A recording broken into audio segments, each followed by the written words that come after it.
मंगलम भगवान विष्णु मंगलम गरुणध्वजः मंगलम पुंडरीकाक्षः मंगलाय तनो हरि। गुरुर्ब्रह्मा गुरुर्विष्णु गुरुर्देवो महेश्वरा गुरुर्साक्षात् परब्रह्म। जय गणेश, जय विश्वनाथ, हर हर महादेव।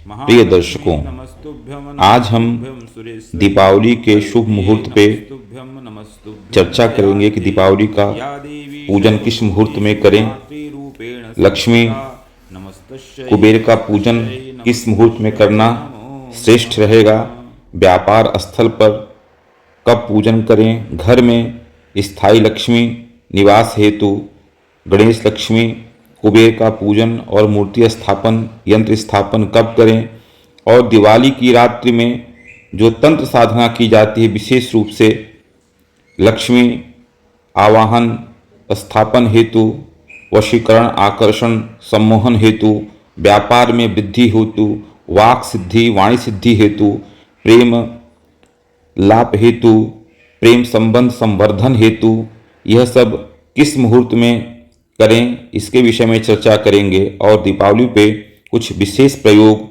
जो आपको त्रय ताप से छुटकारा दिला सके, आपके मनोरथ सिद्ध कर सके, कुछ ऐसे प्रयोगों के विषय में हम लोग चर्चा करेंगे। तो आइए पहले हम लोग यह जानते हैं कि दीपावली 2025 में किस तारीख को मनानी है। कुछ लोगों को लेके कुछ लोगों के मन में भ्रम है कि दीपावली 20 को रहेगी या 21 को रहेगी। तो देखिए, कार्तिक कृष्ण अमावस्या को प्रदोष काल में दीपावली का पर्व होता है। इस दिन प्रदोष काल में ही दीपदान लक्ष्मी पूजन आदि कृत्य करना चाहिए। इसमें विहित है, इसी प्रदोष काल में ही दीपदान लक्ष्मी पूजन का विशेष महत्व माना गया है। और इस वर्ष कार्तिक कृष्ण चतुर्दशी 20/10/2025 सोमवार को घट्यादि 21:33 दिन 2:56 तक रह रही है। इसके उपरांत आपको अमावस्या का संयोग हो जा रहा है और दूसरे दिन अमावस्या आपकी सायं 4:26 तक रह रही है। पूर्व दिन में प्रदोष काल और अमावस्या का योग होने से हम लोग 20 अक्टूबर 2025 दिन सोमवार को ही दीपावली मनाएंगे। शास्त्र भी यही कहता है, पूर्व त्रैव प्रदोष व्याप्तौ लक्ष्मी पूजनादौ पूर्वा।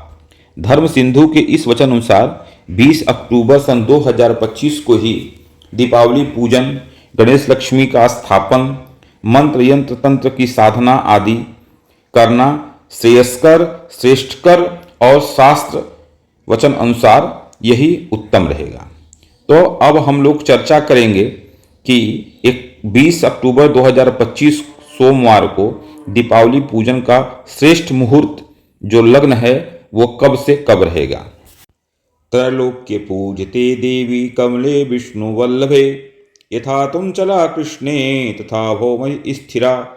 ईश्वरी कमला लक्ष्मीश्चला भूति हरिश्रिया, पद्मा पद्मालया संपदुच्चहे श्री पद्मधारिणी। द्वादशैतानि नामानि लक्ष्मी संपूज्य यः पठेत, स्थिरा लक्ष्मी भवितस्य पुत्रदारादिभिः सह। प्रिय दर्शकों, यह भगवती महालक्ष्मी की प्रसन्नता हेतु मैंने छोटा सा लक्ष्मी स्तोत्र के कुछ भाग का आपके सन्मुख उच्चारण किया है। इसको सुनने और पाठ करने मात्र से भी भगवती महालक्ष्मी की बड़ी कृपा प्राप्त होती है। तो आइए हम लोग दीपावली पे सर्वप्रथम लक्ष्मी, इंद्र लक्ष्मी, कुबेर आदि पूजन का प्रतिष्ठान दुकान में पूजन करने का शुभ मुहूर्त जानते हैं।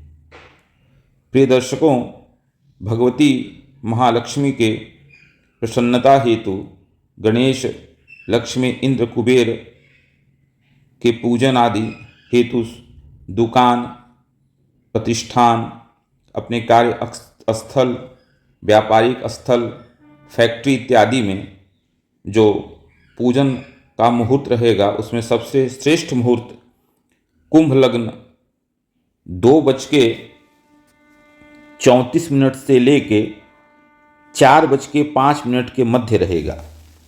इसके मध्य में आप विधिवत गणेश, लक्ष्मी, इंद्र, कुबेर आदि का पूजन करें। अपने व्यापारिक स्थल पे वहाँ पे श्री यंत्र की स्थापना, पूजन आदि करें। श्री सूक्त से भगवती महालक्ष्मी के निमित्त बेलपत्र से पूजन आदि करें। इंद्र कुबेर जी का भी पूजन करें। कुबेर के मंत्रों से हवन करें। भगवान कुबेर के निमित्त उनकी जो पोटली बनती है, जिससे दुकान में कुदृष्टि नहीं लगती, धन का कोष बढ़ता रहता है, वह पोटली कुबेर पोटली जरूर बनावें और कुबेर जी का पूजन अवश्य करें। अब सायंकाल में प्रदोष समय में जो वृषभ लग्न है, उसमें अपने घर का पूजन सभी को, गृहस्थों को, व्यापारियों को, सभी को जरूर करना चाहिए। जिसके भी कुंडली में दरिद्रता योग है, अगर वह लगातार 10-11 वर्ष तक भगवती महालक्ष्मी की, कुबेर के, इंद्र, गणेश, लक्ष्मी, इंद्र, कुबेर आदि की प्रसन्नता के निमित्त अगर वह 11 वर्ष तक लगातार प्रत्येक वर्ष विधिवत भगवती महालक्ष्मी का पूजन अर्चन दीपावली पे कर देता है, तो निश्चित रूप से उसके दरिद्रता में कमी आ जाती है, या कहिए उसका दरिद्रता योग भंग हो जाए। ऐसा मैं मानता हूँ और ऐसा कई जगह मैंने पढ़ा भी है। अब सायंकाल में जो वृषभ लग्न होगा, वह वृषभ लग्न आपका आ रहा है 7:10 से 9:06 रात्रि। सायं प्रदोष काल में 7:10 से रात्रि 9:06 के मध्य में यह वृषभ लग्न आ रहा है। इस वृषभ लग्न में घर के चौखट का पूजन करें। घर में गणेश, लक्ष्मी, इंद्र, कुबेर आदि का विधिवत पूजन करें और अपने कुल देवी देवता के निमित्त भी पूजन कर हवन आदि जरूर करें और ब्राह्मण के द्वारा कराना चाहिए। इससे भगवती की बड़ी प्रसन्नता प्राप्त होती है और वर्ष पर्यंत आप देखेंगे कि भगवती महालक्ष्मी की विशेष कृपा आपको महसूस होगी। इसके पश्चात श्रीयंत्र का उस दिन अभिषेक, अर्चन, पूजन, जितना भी षोडशोपचार पूजन और पंचामृत से भगवान श्रीयंत्र का अभिषेक जरूर करें। भगवती राजराजेश्वरी आदि वाला त्रिपुर सुंदरी ही श्रीयंत्र की शक्ति हैं, या श्रीयंत्र में उनकी शक्ति विद्यमान है। इसलिए जितने भी 10 महाविद्या के उपासक हैं, वह श्रीयंत्र का पूजन जरूर इस दिन करते और कराते हैं। भगवती महाकामाख्या में भी इस दिन पूजन पाठ का विशेष महत्व माना गया है। भगवती कामाख्या ही राजराजेश्वरी त्रिपुर सुंदरी के रूप में नील पर्वत पर विद्यमान हैं और वही भगवती कामाख्या के रूप में राजराजेश्वरी त्रिपुर सुंदरी देवी ही पूजित हैं। अब आइए हम बात करते हैं तंत्र मंत्र यंत्र के लिए और भगवती कालिका के पूजन के लिए रात्रिकालीन मुहूर्त का।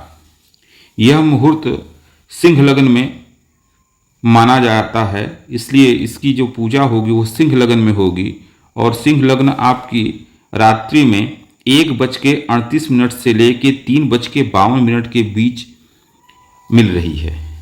इसमें किसी प्रकार का आपको तंत्र की साधना करनी है, यंत्र का निर्माण करना है, विशेष सम्मोहन, वशीकरण, आकर्षण मंत्र का जप, सिद्धि आदि करना है तो इसमें करना चाहिए। इसमें शत्रु पराभव के लिए भी प्रयोग करते हैं, दाम्पत्य जीवन को सुखी बनाने के लिए काम प्रयोग भी करते हैं, संतान आदि प्राप्ति के लिए विशेष मंत्रों का अनुष्ठान भी करते हैं। लक्ष्मी आकर्षण, व्यापार तीव्र गति से चलने लगे, हर जगह विजयश्री प्राप्त हो, इसके लिए यंत्र लेखन का कार्य सिंह लग्न में ही किया जाता है या करना चाहिए। इसमें लक्ष्मी की विशेष अनुग्रह प्राप्ति निमित्त आप श्रीयंत्र के मंत्र जो हैं उनका आप सिंह लग्न में पूरे एक आसन पर बैठ के लगातार जप करते रहिए और सिंह लग्न समाप्ति के समय में भगवती को समर्पित कर दीजिए। ऐसे जो लग्न आदि देखना नहीं जानते हैं या लग्न में जो पूजन नहीं कर सकते हैं, जो कुंभ लग्न, वृषभ लग्न और सिंह लग्न में, वह जिस समय अमावस्या लग रही है 2:56 के बाद में उस समय 2:56 से मध्याह्न 2:56 से लेके वो पूरी रात्रि जब उनको समय मिले अपना वो पूजन अर्चन कर सकते हैं, क्योंकि ये जो दीपावली का दिन और रात होता है ये अपने आप में विशेष प्रभाव से संपन्न युक्त होता है। इसको एक अनुभूज मुहूर्त मानते हैं, इसको अनुभूज मुहूर्त कहा गया है। इसमें विशेष किसी जो बहुत ज़्यादा जानकार नहीं है, जानते नहीं हैं, तो उनके लिए बहुत विशेष किसी मुहूर्त की आवश्यकता नहीं है। जब इच्छा करें शुद्ध पवित्र अवस्था में आसन पे बैठें, पवित्रीकरण करें, संकल्प करें और भगवान का पूजन अर्चन कर लें देवी का। इसके पश्चात अब आइए हम आपसे एक और चर्चा कर लें। जैसा कि हमने कहा था शुरू में ही कि कुछ विशेष हम आपको प्रयोग और उपाय बताएंगे। इसमें सबसे पहला जो प्रयोग हम बता रहे हैं आपको, सर्व कामना पूर्ति जो उपाय है उसमें अष्टलक्ष्मी का पूजन करना चाहिए। अष्टलक्ष्मी में अणिमा, महिमा, गरिमा, लघिमा, प्राप्तय, प्रकाम्य, इशिता, वशिता, ये 8 लक्ष्मी हैं। ये 8 लक्ष्मी जो 8 दिशाओं की स्वामिनी हैं, इनका पूजन करने से आपको चतुर्दिक यश, कीर्ति, विजयश्री, सर्वलोकजन अनुकूलता की प्राप्ति होने लगती है। आप अगर सत्पथ पर चलते हैं तो फिर आपको कोई हरा नहीं सकता है। अब वो कोई बहुत बड़ा महान बलधारी व्यक्ति आपके सन्मुख आ जाए तो उसकी बात भाई मैं नहीं करता हूं, लेकिन यह सत्य है कि आपको कोई हरा नहीं पाएगा। आप सदैव अपने को विजयी होते हुए देखेंगे भी। भगवती महालक्ष्मी कृपा से सभी कार्य आपके निर्विघ्न, सिद्ध, पूर्ण, सफल होंगे। भगवती महालक्ष्मी की जो शक्तियां हैं, आद्य लक्ष्मी, विद्या लक्ष्मी, सौभाग्य लक्ष्मी, अमृत लक्ष्मी, काम लक्ष्मी, सत्य लक्ष्मी, भोग लक्ष्मी, योग लक्ष्मी, इनका भी विधिवत पूजन अर्चन अवश्य ही करें। अब इस महालक्ष्मी सर्व मनोकामना पूर्ति प्रयोग के पश्चात अन्नपूर्णा साधना को आप विचार करें। भगवती माँ अन्नपूर्णा का जो अन्नपूर्णा स्तोत्र है उसका अधिकतम आप पाठ कर सकते हैं। इससे आपके घर में कभी अन्न धन की कमी नहीं होगी। अन्नपूर्णा स्तोत्र का विधिवत पाठ करने से व्यक्ति कभी दरिद्र नहीं होता है, उसे कभी धन की और अन्न की कमी महसूस हो ही नहीं सकती है। भगवती अन्नपूर्णा ही काशी का भरण पोषण करती हैं। भगवान विश्वनाथ उन्हीं से अन्न धन लेके काशीवासियों का भी कल्याण करते हैं और पूरे विश्व का कल्याण करते हैं। इसलिए अन्नपूर्णा चालीसा, अन्नपूर्णा स्तोत्र का पाठ अवश्य ही करना चाहिए। अब तीसरा प्रयोग बताता हूँ। हर व्यक्ति के जीवन में इस समय ऋण जरूर है, चाहे बैंक का ऋण हो, चाहे किसी से लिया हुआ कर्जा हो, चाहे किसी प्रकार का भूमि भवन संबंधित कोई कर्ज हो गया हो, व्यापार से कर्ज हो गया हो, व्यापार संबंधित वह कर्ज जिसका जल्दी उतर नहीं रहा हो, उसके लिए यह प्रयोग बड़ा ही अचूक है। लाल आसन बिछा लें दीपावली की रात्रि में, लाल वस्त्र ही पहने और ऋण मुक्ति के लिए संकल्प करें। मैं, मेरा नाम यह, मैं इस गोत्र में पैदा हुआ हूँ।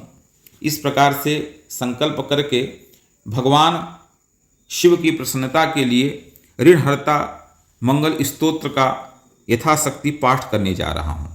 इस दिन कम से कम 108 पाठ करें। इसके बाद प्रतिदिन आपसे 11, 21, 51 या 108 पाठ जितना भी हो सकता है प्रतिदिन इसको करते रहना चाहिए कंटिन्यूअस।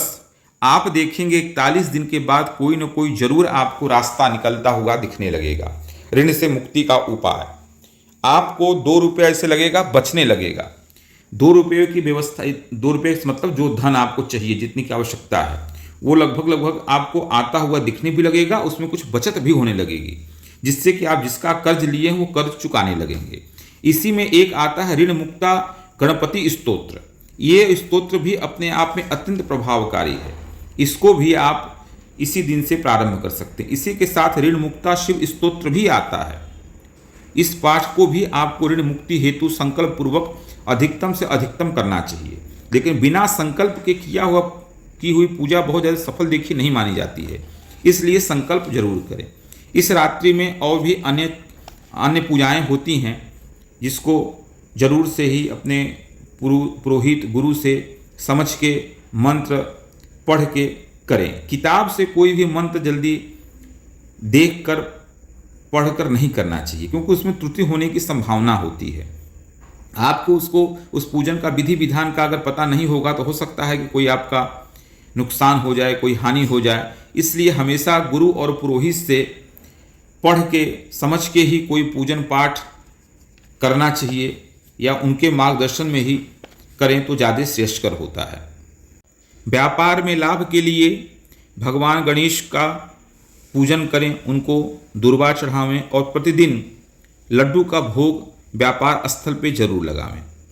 अटका हुआ पैसा अगर आपको नहीं मिल रहा है तो अटका हुआ पैसे के लिए, रुके हुए पैसे के लिए आप जल में लाल मिर्ची के कुछ दाने, कुछ लोग कहते हैं 21 दाने मिलाने चाहिए, लेकिन मेरा मानना है जो आपको उपलब्ध हो जाए उसको जल में डाल के भगवान सूर्य को अर्घ दें, और प्रतिदिन सूर्य की आराधना के साथ ही कम से कम 3 पाठ आदित्य हृदय स्तोत्र का या 11 पाठ अधिकतम। अगर बहुत ज़्यादा आपका पैसा रुपया फंस गया है, मान सम्मान की दिक्कत हो गई है, तो कम से कम 3 पाठ या अधिकतम 11 पाठ। जैसी आपकी दिक्कत परेशानी हो उसी के अनुरूप आप सोच समझकर इस पाठ को प्रारंभ करें। आप देखेंगे कुछ ही दिन में आपको सफलता आपके मनोनुकूल कार्य में मिल जाएगी। इसके बाद आपको मनचाही जगह तबादला या ट्रांसफ़र कराने हेतु एक विशेष प्रयोग बता रहा हूँ। जब भगवान सूर्य प्रातःकाल उदय हो रहे हों उस समय जल में रोली, चंदन, गुड़हल का लाल फूल उगते हुए सूर्य को आप देना शुरू करें। इसी के साथ कम से कम भगवान सूर्य के लालिमा को देखते हुए, मतलब सूर्य के निकलते हुए सूर्य को देखें और उसके 15 से 20 मिनट के अंदर इस कार्य को जरूर कर लें। आप 3 माला सूर्य भगवान के मंत्र का जप करें, साथ ही में 3 पाठ बजरंग बाण का शुरू कर दें, संकल्प करके कि मेरी यही इच्छा है, मेरा ट्रांसफ़र या प्रमोशन इस जगह हो जाए या ऐसे हो जाए। इसको करके देखें, 41 दिन के अंदर आपको निश्चित ही रिजल्ट मिल जाना चाहिए। ये बड़ा ही मतलब परखा हुआ प्रयोग है। इसके बाद करते हैं धन लाभ हेतु। धन लाभ हेतु सबसे बढ़िया जो उपाय होता है वो श्रीयंत्र का पूजन। श्रीयंत्र के पूजन में श्रीयंत्र की प्रतिष्ठा अत्यंत ही कठिन है, ये सब लोग कर नहीं पाएंगे।